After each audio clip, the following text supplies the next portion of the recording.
me, I guess looking at how you coach is probably just as, if not more valuable than starting to look at what you coach. So it's a good time to do it.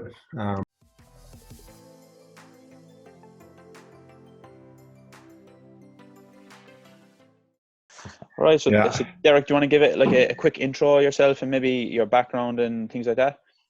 Yeah. I'll try and keep things short. So my name's Derek Panchuk, and I help coaches build bridges between the science of learning and the art of coaching so that they can discover new ways to develop talent in teams.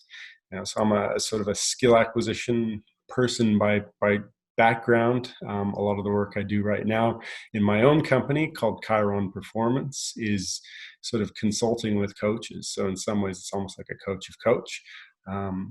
I've gotten here through, I guess, pretty conventional channels. I sort of did a PhD in the area, and then ended up in academia.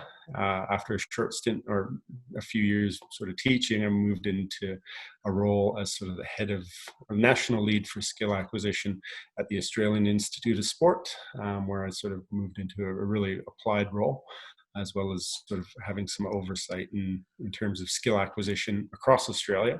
And like any good government agency, after a few years, they go through a review, and there's a big cut in terms of sports science staff, and I found myself on the wrong end of that. But it was when one door closes, another door opens. Loved what I did, loved having a positive impact on coaches. So I've sort of gone into doing my own thing, and then now with Chiron Performance, I sort of consult with different state and regional academies, as well as professional teams here in Australia, as well as overseas. Really cool. Yeah. I think that idea of bridging the gap that you just mentioned there is quite important. For me, there's two things that spring to mind. The idea of bridging the gap between, like, as you said, the academia side of things into the everyday understanding of it for people, and just things maybe like the language and things for some people might be just a little bit above their heads and things like that. But also the idea of bridging the gap between the training side, the performance side, I think that's interesting as well. And that's something that me and Adrian talk a lot about, that the whole idea of bridging the gap between maybe like isolated practice into maybe transferable practice.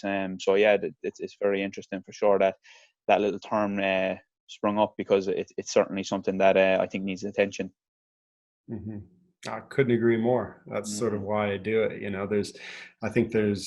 And particularly in an area like skill learning and development, there's a lot of big words and stuff being thrown around, and coaches really resonate to the ideas, but sometimes it's a little bit difficult for them to find ways to make the ideas livable and tangible. And so that's where I see there's big opportunities, and that's kind of what I love to do. And so it's been a lot of fun working with coaches and trying to build those bridges and figure out, okay, well, where have we gotten things wrong in the academic side, and where can we get better going forward? I think what a natural thing that we do as coaches is we look to, what have we seen already? Where's the example that we can go to? And I think when it comes to a lot of the skill acquisition and learning side of things, if you're faced with having to interpret research or to distinguish between fields of research to shape how you do it, it's a little bit more challenging as a coach to do that. And you're more likely to just go back to trial and error, experimentation, or imitation of, what you've seen to be successful somewhere else. I think that's where we're having a lot of fun, because, for years and years, in particular, the combat sports sector didn't really engage with, and if we go back to some old terminology, the idea of a games for understanding, a game sense, anything games oriented, or anything that was particularly, I suppose, okay, now you might talk about ecological dynamics or, jump into other terms, but effectively there was drill, and then there was a space, and then there was the performance. And it was almost like I think there's a South Park episode, with the gnomes, and they go out and step 1, collect underpants, step 3, profit, and nobody knows what's sitting in the middle. But it was I think that's why we're getting such a rich vein of content in that space. Everyone wants that, that part two in the middle. How do you link the training more reliably to performance is a huge deal. Yeah, yeah. Yeah, and I think there's lots of different opinions on that too. Like, I mean, from my end, I sort of see, there's not right or wrong answers, because learning is complex. Humans are complex, and you put those two things together, it's really dynamic. But there's lots of opportunities to, like you guys said, explore and have fun and experiment and try and find out what works. And I think that's where the area is really starting to resonate with a lot of coaches these days. They're sort of, I'm finding that, as sort of people are coming through and getting more sophisticated, they're sort of saying, okay, well, we got to a certain point here with the conventional ways of doing things. Now let's look at things that are maybe what we'd call maybe a little bit more unconventional and go down those routes and see what we can find out. Yeah. And that's very prevalent for us in combat sports in particular, because of course you have for years and years in boxing and other sports, you have pad work and traditional drills were considered the way to go. And everyone is obviously saying, obviously this was really good for these fighters who won X, Y, and Z. So what's the problem now? So obviously we're finding that a little bit challenging of getting that idea across of bridging the gap, But it's interesting that you talk about chaos there, because for us, especially, like, our sports are really chaotic because you have two people who are basically, it's completely dynamic and it's never the same. Like, no two fights will ever be the same, even in the first 10 seconds, it's just so dynamic and complex and chaotic. But I feel that, personally, I feel that coaches look to make it simpler. So it's just like a cleaner practice. So maybe they can feel that it's cleaner, but I don't know what your thoughts are on that idea of having kind of like messy practice and chaotic practice. Yeah, I'm all for it too, and a lot of it comes back to the reasons you said. When we put, everybody's got a plan till they get punched in the mouth, basically. Yeah. And then things go out the window, right? So, I mean, like, what as a coach, what's the value in being the best at practicing? Like, it's okay for things to be a little bit chaotic and everything. And I think some of it comes down to a little bit of, as coaches, you're sort of brought up with this idea that, as the coach, I need to sort of be in control of things, and things need to look a certain way in order for that to be true. And so I think what's kind of becoming a little bit more prevalent now is this thinking, well, my role as a coach isn't necessarily to control things, it's more to facilitate things. So I'm being less of a director, more of a facilitator.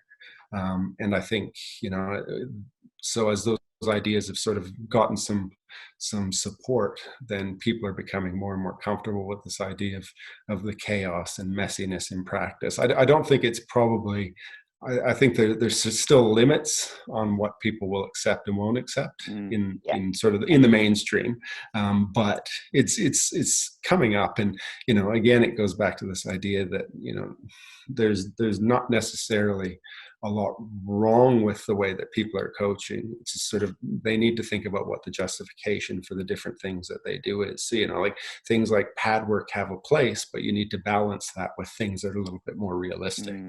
And, it sounds to me like that's what's happening in the combat sports, but it's no different than any other sport as well. And that's interesting, that like the whole idea of that context is key, because I was looking at your video before of Steph Curry with the basketball drill, and you mentioned on that of like how other people now will see this and, okay, Steph Curry is MVP, whatever, so they might look to adapt and do that as well because he's great and he's doing it. But it's that whole idea of the importance of the why and the context is so valuable for coaching and for practice, I think. Oh, absolutely. And, again, I think there's probably the lowest hanging fruit that coaches can sort of grab onto in terms of their development is starting to ask questions around why. Why am I doing this? Because so much of coaching's sort of, it's passed down from one coach to the other coach, or you know, like you said with the Steph Curry example, somebody sees somebody really good having or doing something and they're successful, so it's like, I'm going to grab onto that, and they grab onto it without sort of interrogating it and figuring out, okay, well, geez, what the heck am I actually doing this for? You know, so I think, you know, if coaches take a step back and say, okay, well, geez, you know, what's the reason for this being in my practice right now? You know, if I can start answering those questions, then I think you go from here to way up here in terms of just the quality of work that you can do. Yeah. So I suppose we came across you, Derek, from your Twitter account, actually, most of all. And then there was a couple of posts that that really jumped out recently because of COVID-19 and the environment that, you know, and the challenges that brings to us as coaches. And there was a couple of things that you said or that you posted recently that really kind of resonated. It's like, well, you know, on a very fundamental level, how do you see sport changing maybe long-term as a consequence of what we're going through right now? It'll be interesting, yeah. So I mean, sort of having a lot of discussions with, you know, people sort of in a similar space as me about what that might look like, and you know, I think, well, obviously the biggest one is just going to be the economic repercussions. You know, so a lot of sports are going to struggle, and if there's not as much money, then people will have to make more and more decisions about, you know, what do they want to do. You know, in some ways, as being a consultant, you know, that could potentially work in people like me's favor, where it's like, okay, we're not going to invest money in getting a person in here. We might find out, okay, well, what do our coaches or teams need? And then we'll bring in expertise, sort of parachute them in and parachute them out. So that could be a byproduct of it. You know, I sort of think, you know, in some ways there seems to be people will do a lot more, I guess, soul searching or introspection and looking at, okay, well, what do we actually need to drive this sport or this team and keep them running? So, you know, you sort of think in some ways maybe there'll be a lot less bloat. There'll be a lot less people who aren't there with, you know, not necessarily not having a purpose, but maybe not something that's absolutely necessary. You know, I can think there's a lot of sports spend a lot of money on executives and leadership and those types of things, and things seem to start to get really top heavy. I think those sports are going to be in a bit of trouble. But yeah, I don't, you know, so people are going to be looking a lot more closely at, I guess, the balance sheet and sort of saying, okay, well, what's going on here? What are we spending this money on? And what sort of value are we getting out of that stuff? If things go on a lot further, then I can sort of potentially see there maybe being some more, I guess, fundamental shifts in sort of the way that people do things. And maybe there's less reliance on face-to-face type training. We look at different ways of interacting with, I guess, the people we work with, you know, maybe shifting responsibility to athletes a little bit more, and sort of as a coach sort of saying, okay, well, what am I doing here that's effective, and actually delivering on those things and putting more responsibility into the athlete's lap, maybe. But yeah, I think part of it just sort of depends on how things will go. Probably a few less luxury items for some sports, but who knows? I mean, you know, they're already talking about some major sports coming back soon. So, yeah. Yeah, the whole idea of maybe less personal coaching is interesting as well, because for me anyway, like the coaching idea, it's very interpersonal, and I think that's one of the things I most enjoy about coaching.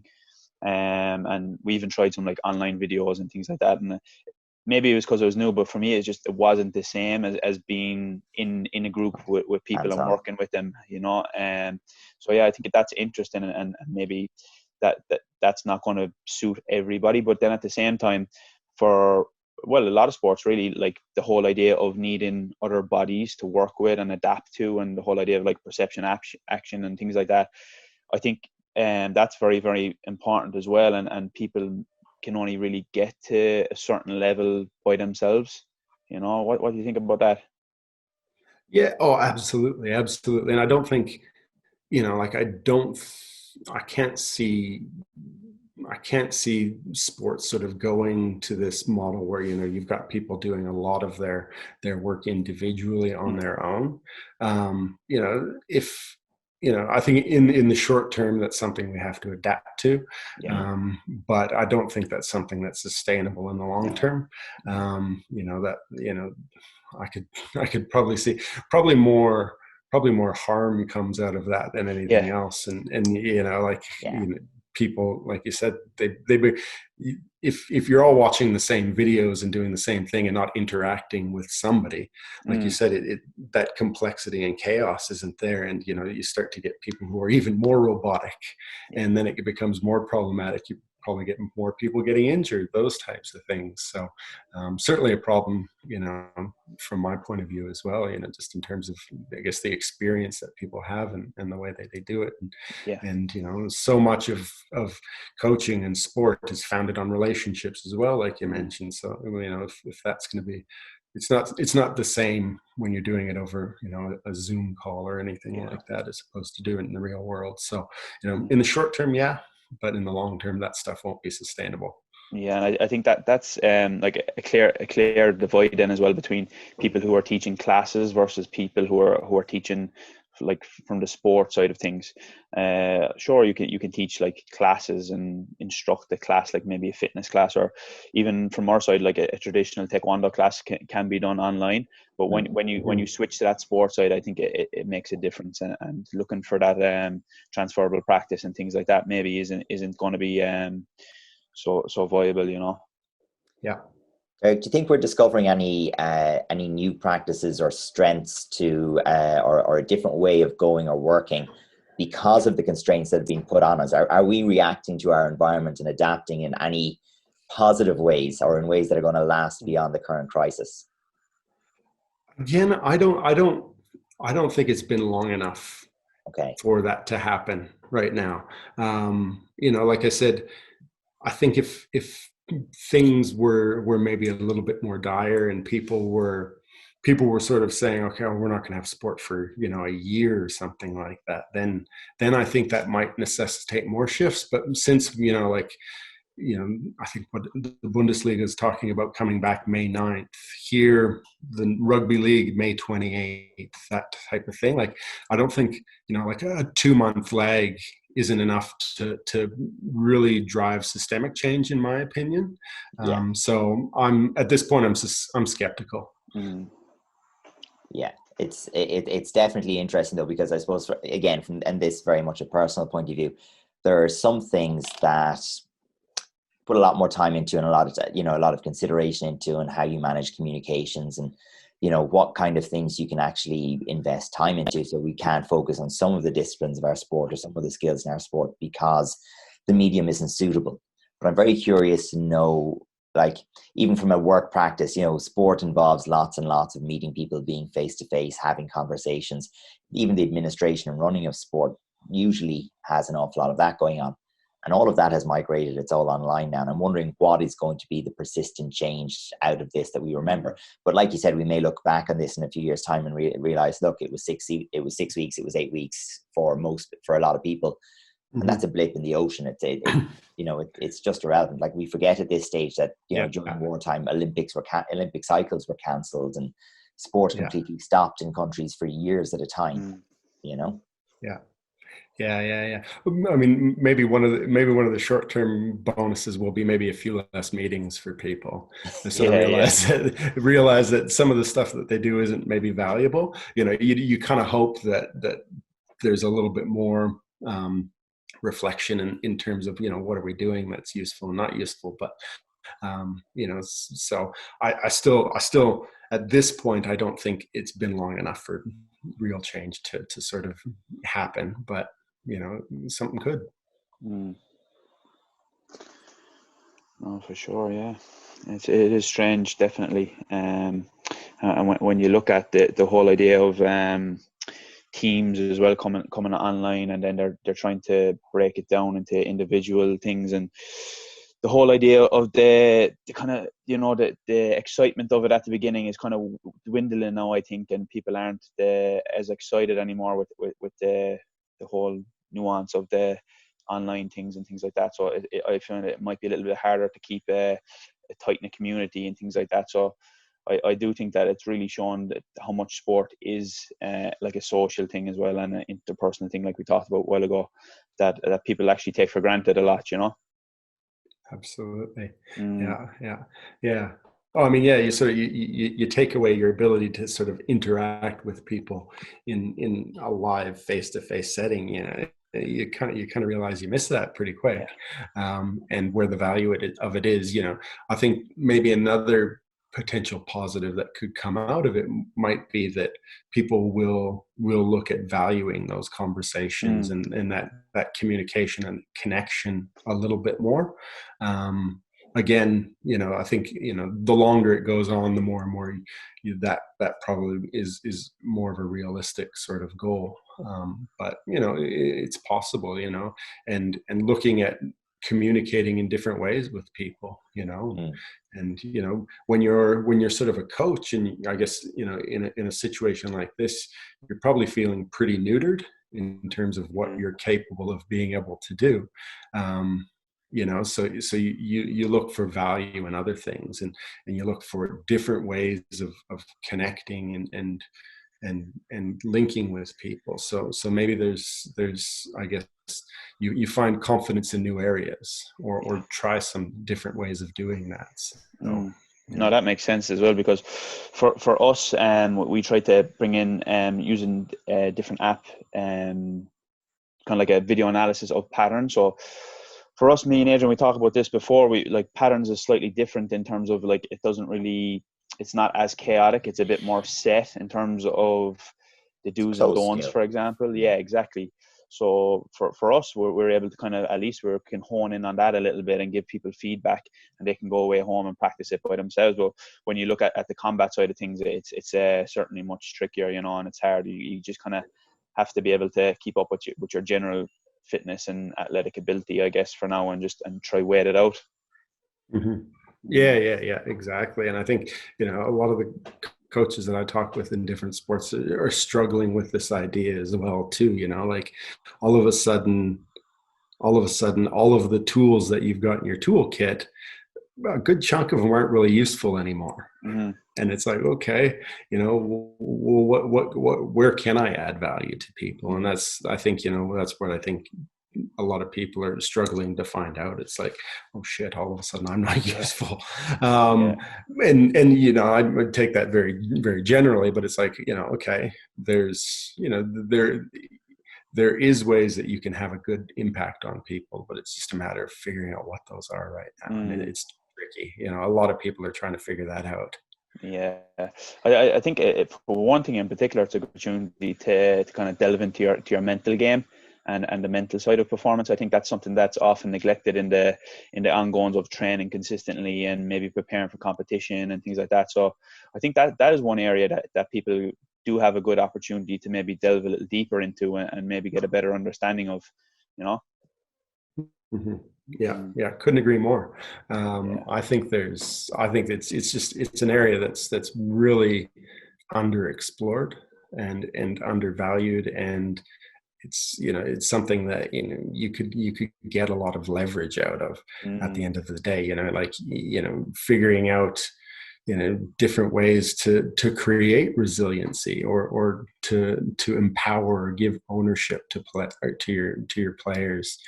There's lots of different things that you can start to look at, but you've got to sort of start thinking outside your sort of coaching box and saying, okay, where can we go with this? If I can't help my athletes in the way that I'm traditionally used to doing, how can I help them?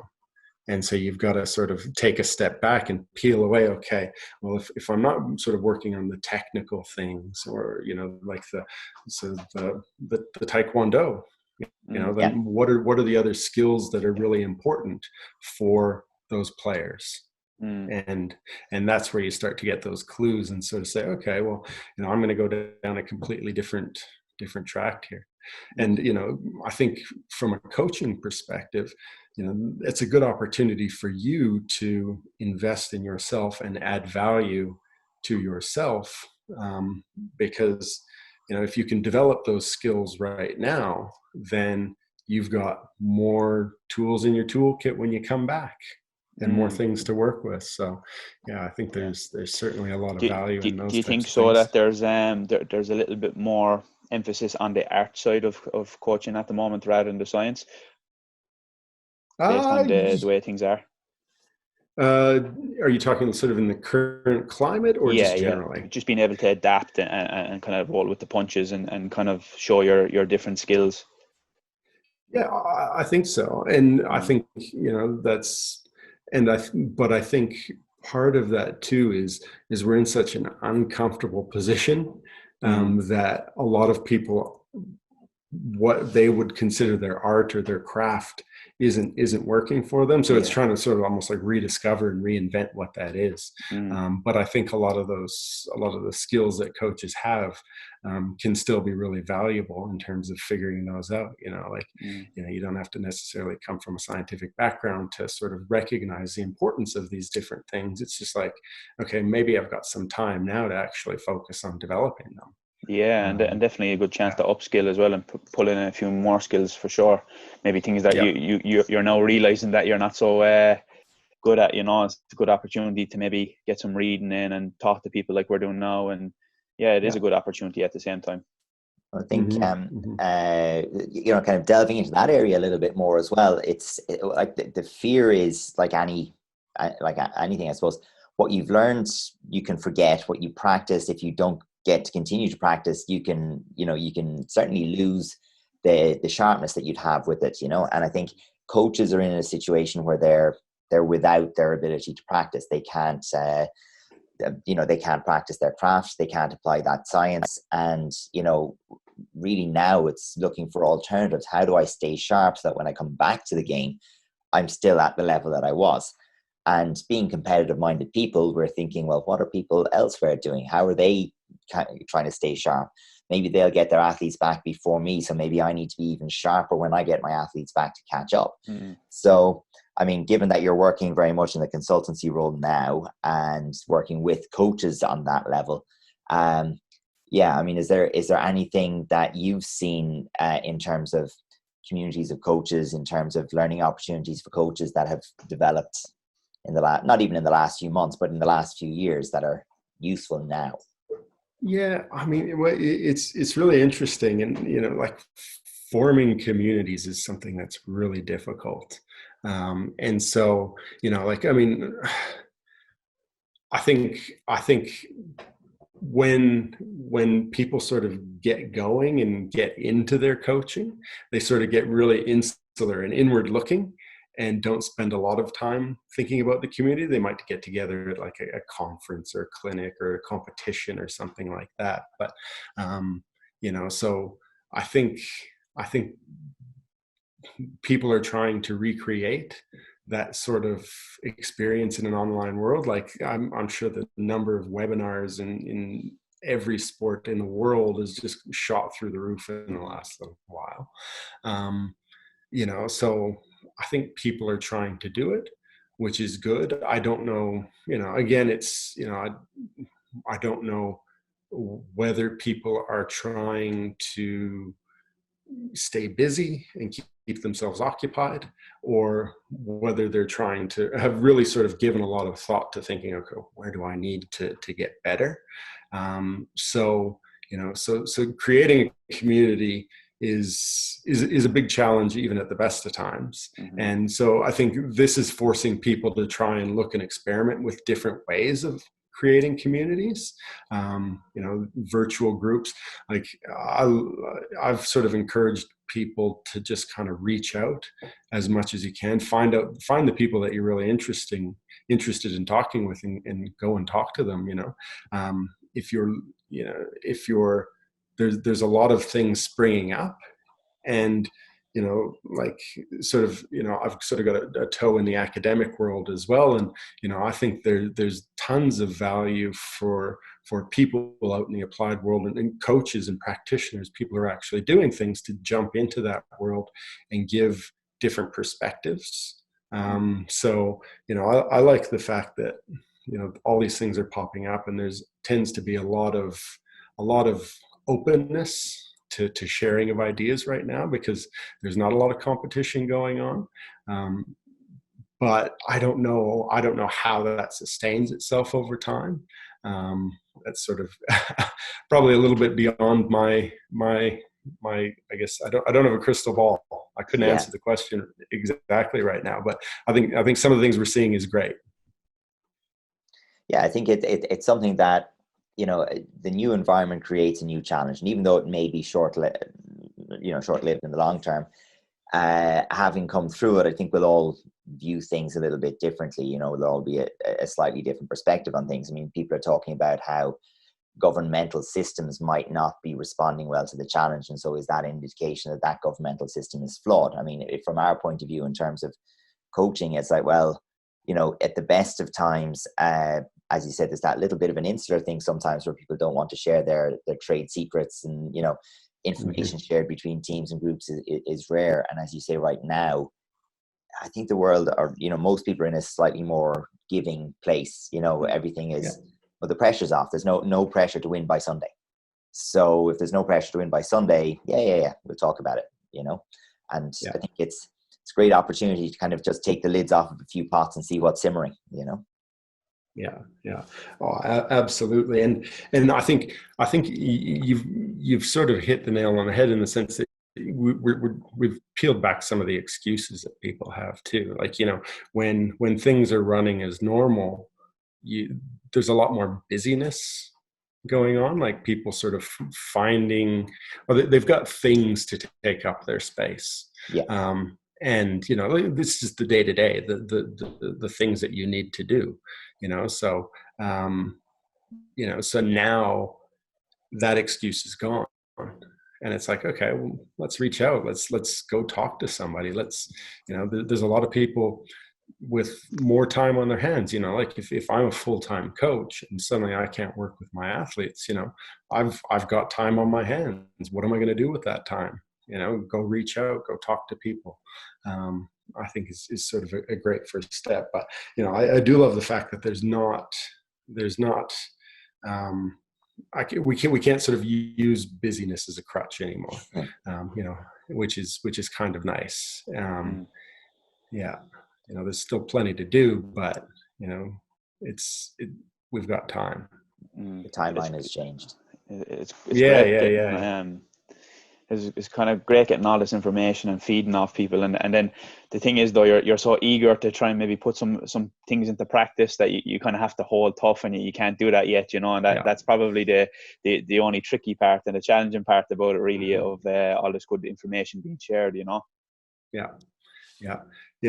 And I guess one of the things that I think is really interesting, and I had a call with a coach the other day, and we were sort of just talking about time, and so a lot of the coaches I've talked to, they're doing the calls, they're spending time reaching out to other coaches, looking at stuff on YouTube, reading books, those types of things. And I guess the question I threw back at him was, okay, you're looking outwards for all of this inspiration for the things that you can change.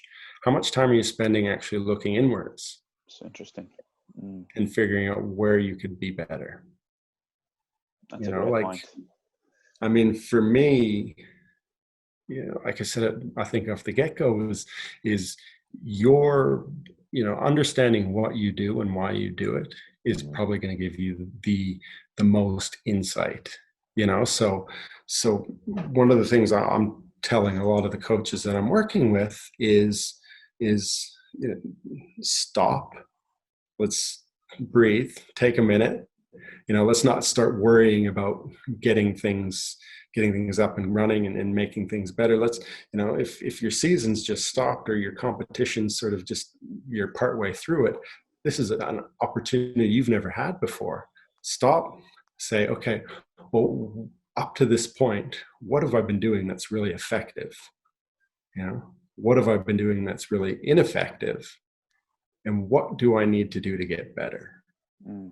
I think there's three pretty straightforward questions there that are going to provide a ton of insight for a coach that they're not going to get from a book. They're not going to get from a podcast, anything like that. So I think it's great that people are looking outward, but I think we also need to look inward and sort of reflect on what we're doing. Because, you know, the reality is this is sort of this big, uncomfortable period of time where you've got time to think, and you can sort of sit back and say, okay, well, this is what's going on. And you might not get this opportunity again for a long time as a coach. So it's like, okay, let's run with it. Let's make something. Yeah. I think, one of the things that kind of holds off or limits people's ability to act effectively right now is the fact that you don't know when the end is, or when you know, it's that uncertainty into the future. So you're not quite sure. Like, coaches are very good. If you say to a coach, right, you have 3 months, this is the outcome we want at the end of 3 months. Right, I can plan. You know, I start planning, and I have my cycles. I can get this done, and this by the end of this week, and I have all my waypoints.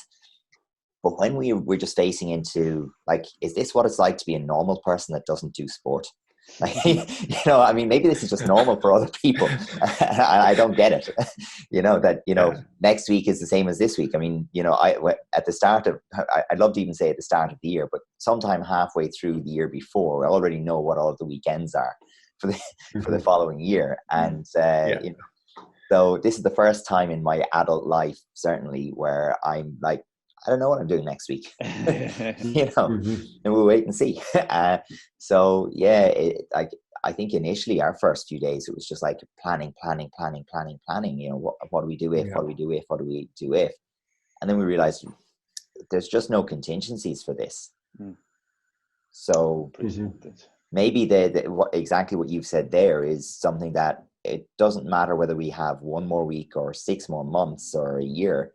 You know, looking into finding your why, your reason for doing what you do, what has been working, what hasn't, what can you do to be more effective, what can you do to make it work better for yourself, you know, and make it something that you can get more from as an individual, I think is going to be time well spent.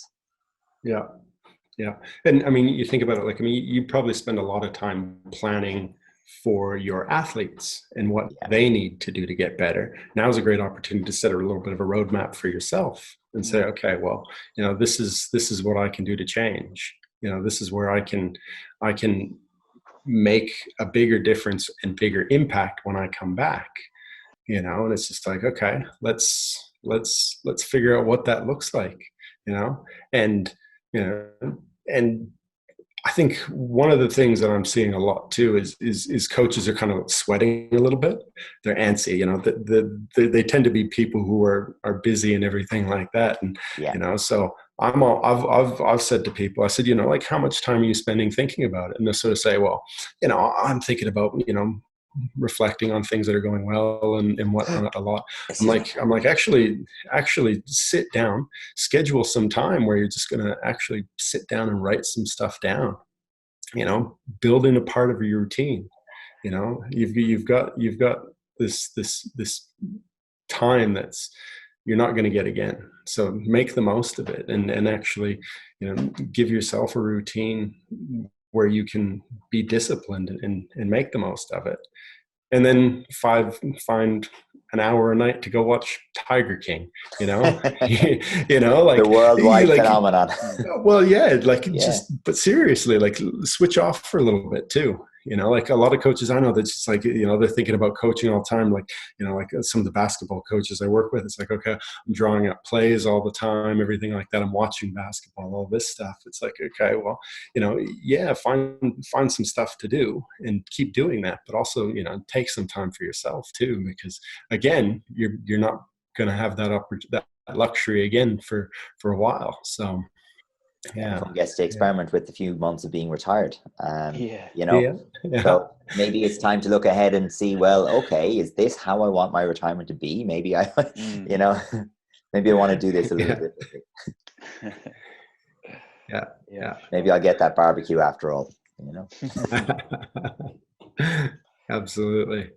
Yeah. So Derek, that was fantastic. There's lots of valuable information there, and I'm sure it's going to help a lot of coaches. And give people some valuable insight in this time for those people who are looking for that external community and looking to get some value. So yeah, I just want to say thanks very much. We really appreciate it. It's my pleasure. My pleasure. It's always, I love talking with coaches, talking shop, and hopefully somebody finds some value in this. For me, I guess looking at how you coach is probably just as, if not more valuable than starting to look at what you coach. So it's a good time to do it. Yeah. Absolutely. Excellent, Derek. Thank you very much. Yeah. So, is there anywhere people can find out a bit more about you, Derek, if they're interested? And we know you're active on Twitter and putting a post there quite frequently. Anywhere else?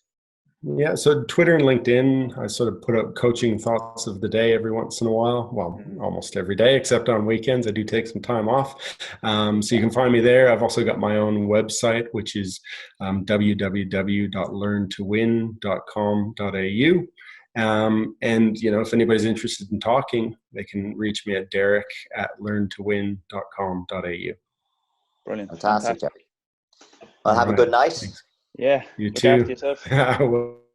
We definitely will. Thanks, guys. Thank you. Appreciate it. Thank you, Derek. Bye-bye. Yeah, no problem.